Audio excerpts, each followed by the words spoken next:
Om Shanti. What is a soul? What are mind, intellect and sanskaras? The soul is a living or a sentient thing.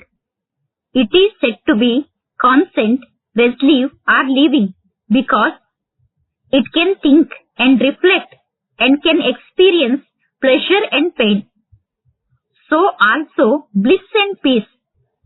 And it can bestir itself and make efforts and actions, good or bad. So the soul is not separate or distant from the mind, the intellect, buddhi, and predestinations, sanskaras.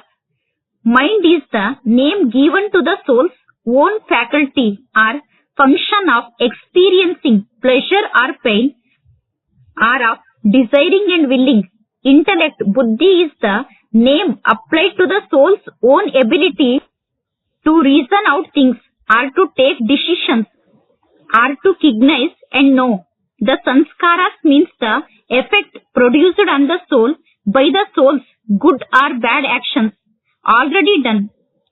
We can also say that the outlook, tendencies or habits that a man comes to acquire as a result of his actions or the attitude that the souls come to have is what we mean by sanskaras or one's nature.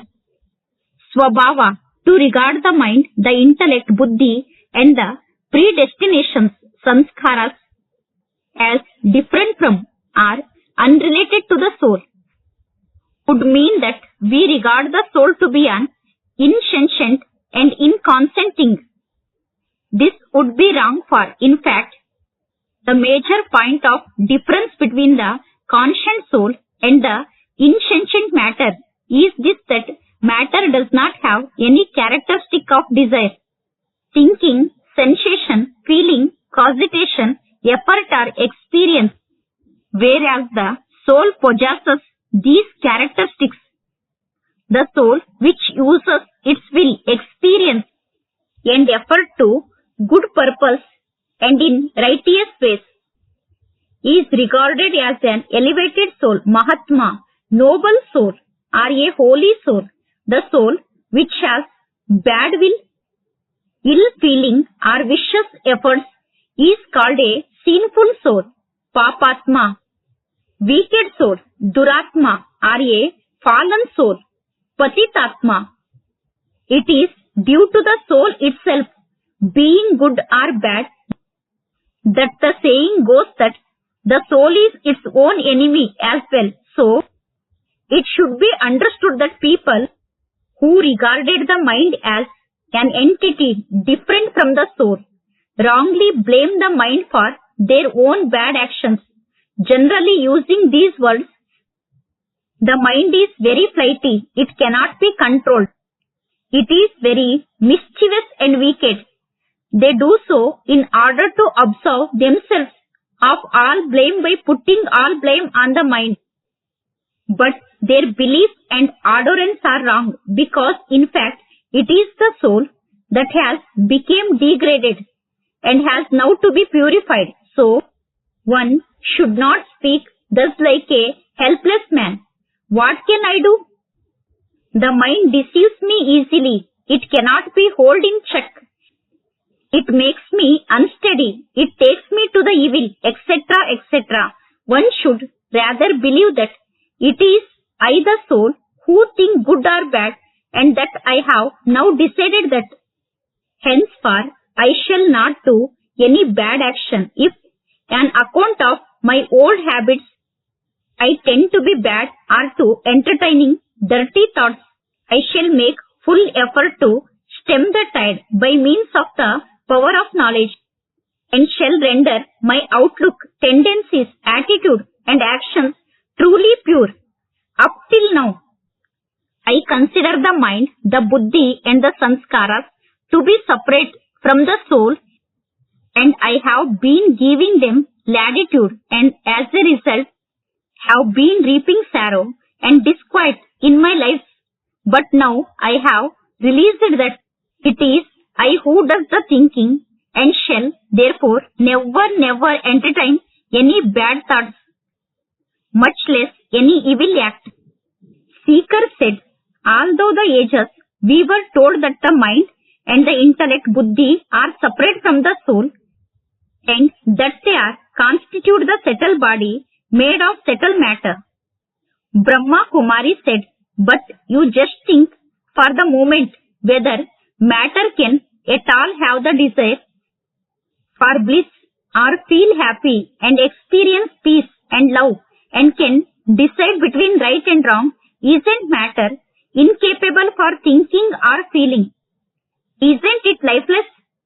Seeker said, yes, that is what I also think, but people say that because in the state of salvation there is neither any desire nor any thought, so it means that a time comes when the soul gets rid of mind, so the mind is an entity separate from the soul. Brahma Kumari said, when a soul attains the state of salvation, the mind does not perish but lies dormant in the soul.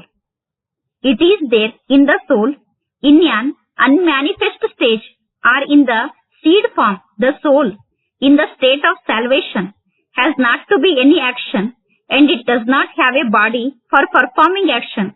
So the mind remains unmanifest or asleep, if you may like to say so. Otherwise, if in the state of salvation of the soul, mind were not there, how could the soul be considered sentient or constant resolute?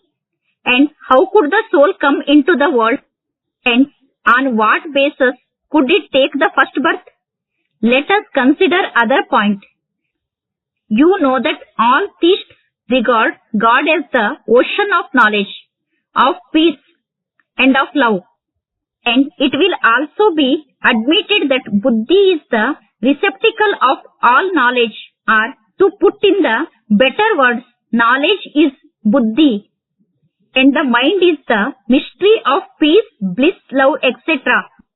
Thus, it is clear that the Supreme Soul, who is the inexhaustible source of knowledge, peace, bliss and love, is not separate from the mind and the buddhi, which are, in his case, be it noted very clearly, of supreme excellence and perfectly stable, whereas other souls have only partly knowledge, alpha-jnana, and limited capacities.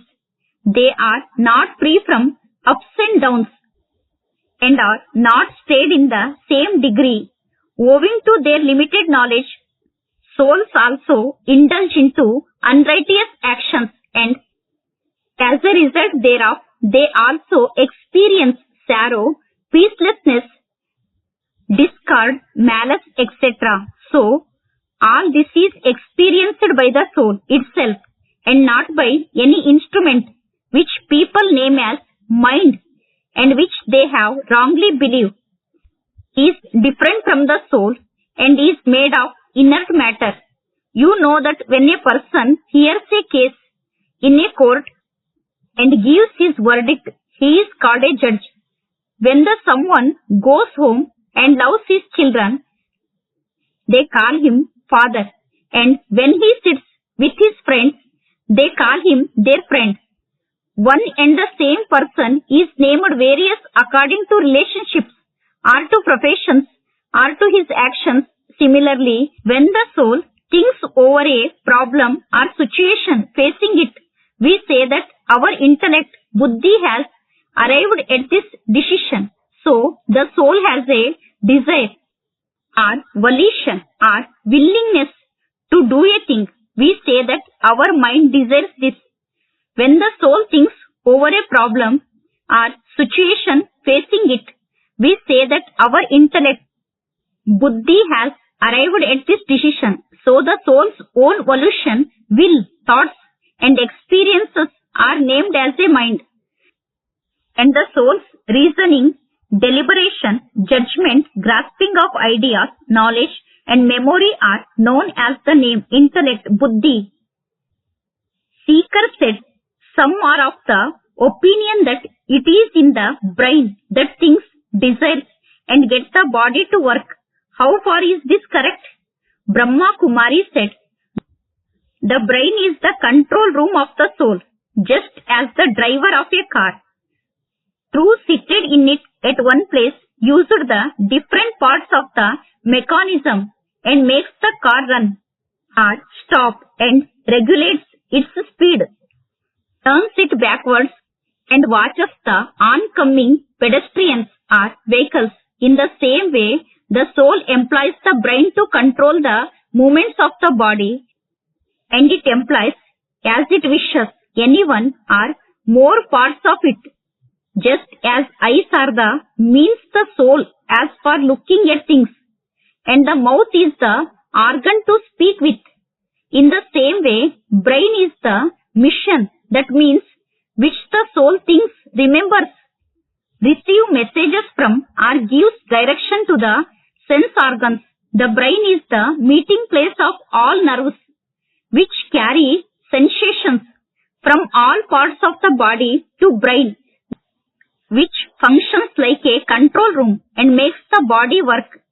It is in the brain that the soul, through the nerves, puts the body to work and experience physical sensations, pleasure and pain or happiness and sorrow. But the brain is separate from the soul. Brain is a complex thing made of matters, whereas the soul as the life principle or consciousness. Seeker said, where in the body is the soul located? Where in the body does the soul dwell? Brahma Kumari said, the soul abides in the middle of the forehead.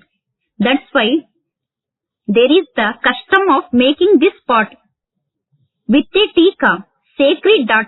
As a matter of fact, we have really to be firmly seated in the virginal, pure nature of the soul.